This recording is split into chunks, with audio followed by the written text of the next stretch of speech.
United Nations system to support Azerbaijan in developing further and achieving sustainable development goals.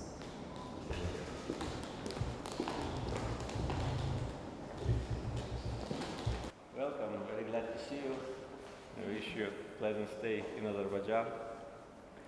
As you know, Azerbaijan has always been a very active member of United Nations, and we've been even elected as a non-permanent member of Security Council some 10 years ago by a very large support of international community. 155 countries supported our candidacy, and that was a demonstration of international reputation of the country and active foreign policy. And during 2 years of our chairmanship, we initiated important issues and addressed important global issues which were on the agenda of international community.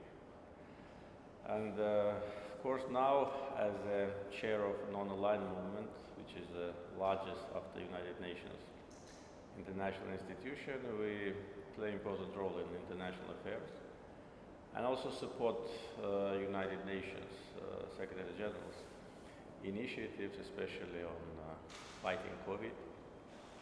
And as you know, we, as a chair of NAM, initiated a special session of United Nations General Assembly devoted to coronavirus in the end of last year. And that was also our contribution to the global fight against this disease. And also, in national capacity, we provided assistance to more than 30 countries, financial and humanitarian, and also shared the vaccines with the countries which needed our support. So this demonstrates our agenda as a responsible member of international community, and within our capacity and our potential, we try to contribute to the cause of peace and security. With the United Nations, our active interaction with institutions started as a result of Armenian aggression, and 1993 was a year where those famous resolutions of Security Council were adopted, which were a very positive step, very promising gesture of support and addressing the Armenian aggression. And the demand for immediate, full, unconditional withdrawal of Armenian troops from our internationally recognized territories was a very important political gesture of Security Council. But unfortunately, these resolutions were not implemented. And as you probably know, many times I personally raise this issue that there is no mechanism of implementation of Security Council resolutions.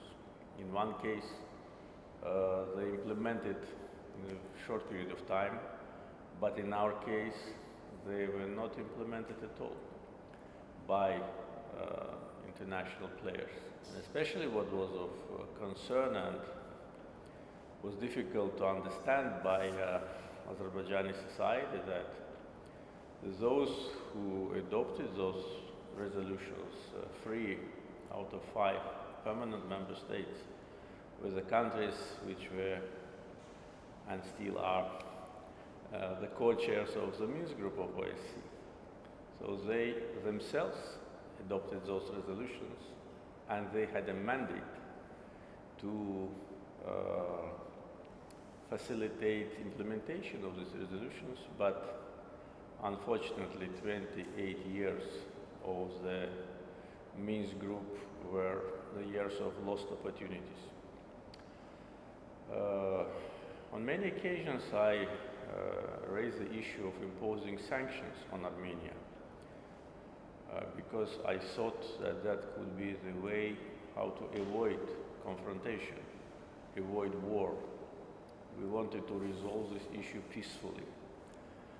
And Speaking last year at the General Assembly, just several days before the war, I was warning international community that Armenia is preparing for war.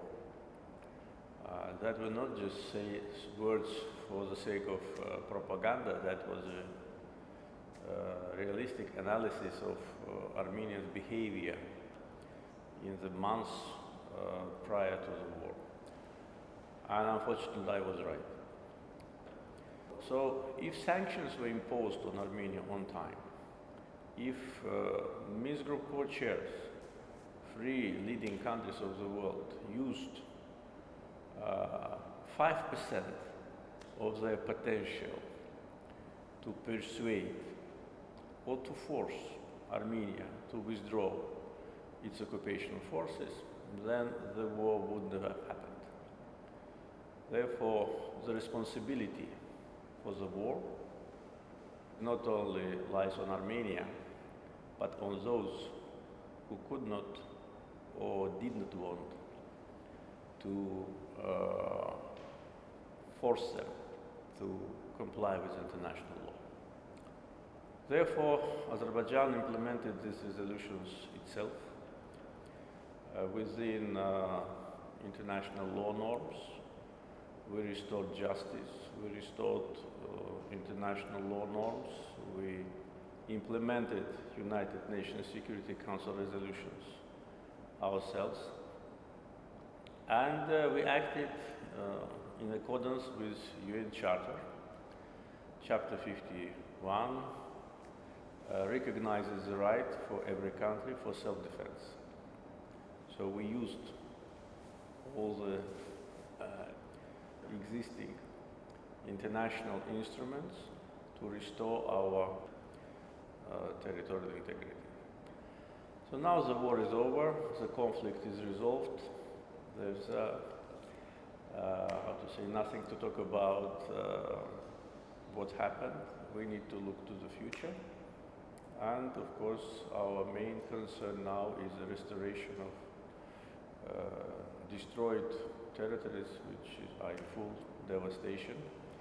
And of course, we count on the future cooperation with United Nations on these issues related to humanitarian situation, issues related to our plans with restoration of the liberated territories, because we'll need more interaction with UN institutions.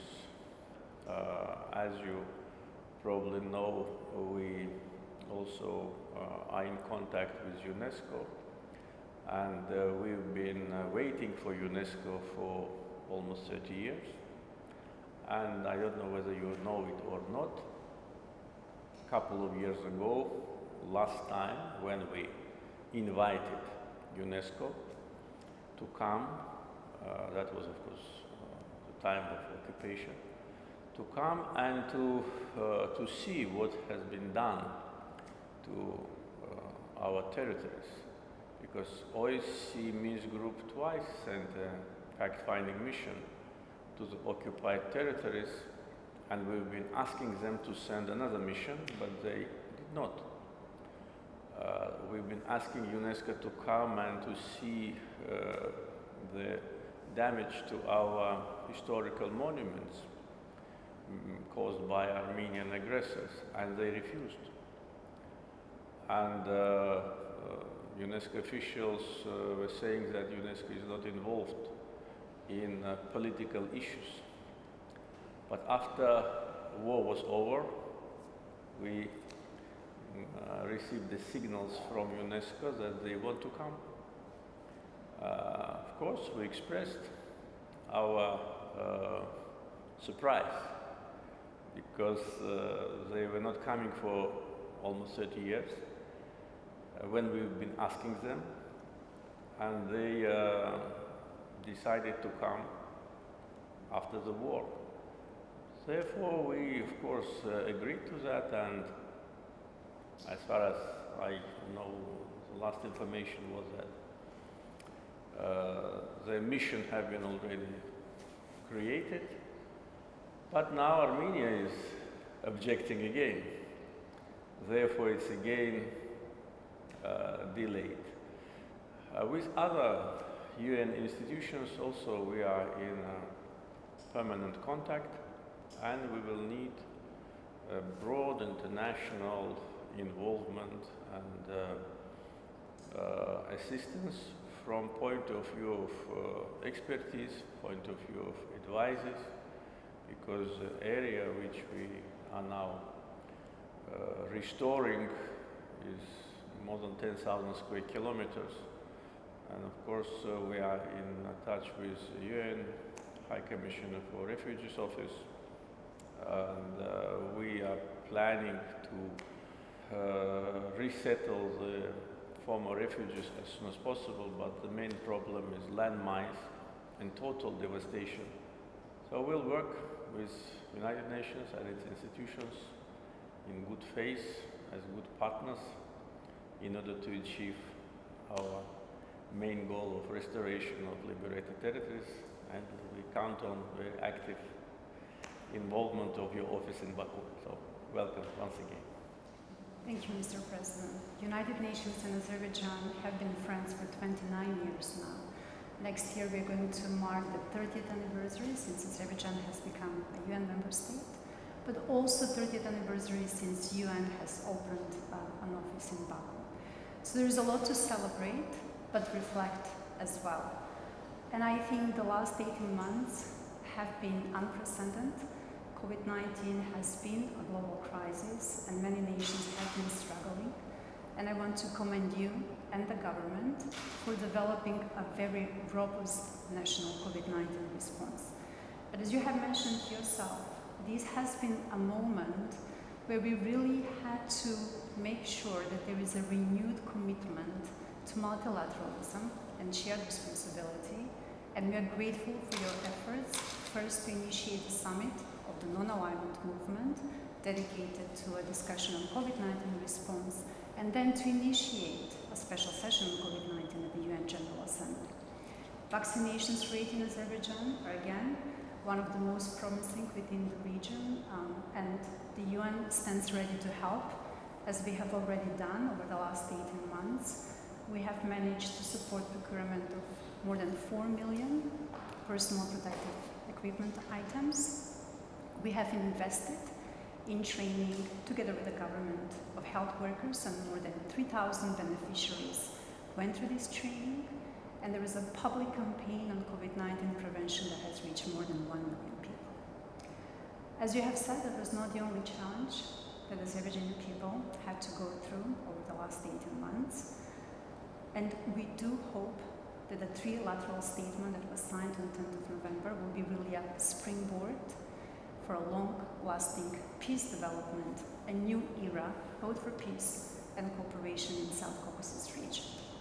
From UN side, we supported the government in December to do an assessment in Karabakh region, and we have mobilized immediately $1 million to support Anama with clearance of 6 districts along the former line of contact. We're going to continue to support national capacities for demining, as we do understand that this is a priority. And we also, on UN side, coordinating with both World Bank, EU, and other international partners to have a fund that is going to continue to offer training both for Anama, but ensuring that there is a state-of-the-art in the demining process. We are fully committed to support the efforts for safe and dignity return of IDPs in the region. Moving forward, on 1st of March, we have signed a new cooperation framework, a new pact between the United Nations and Azerbaijan. We're having a very ambitious 4 outcomes to work on in the next 5 years. What we really want to support is inclusive growth, and we want to work with young people to make sure that they have the skills for the job market. We also want to support government initiative for a more greener economy and strengthen the capacity of institutions that are delivering services in the area of health, social protection, education, and justice. And to round that, or to ground that, if you will, is really to support the efforts of the government to ensure that women and girls are empowered in all spheres of lives.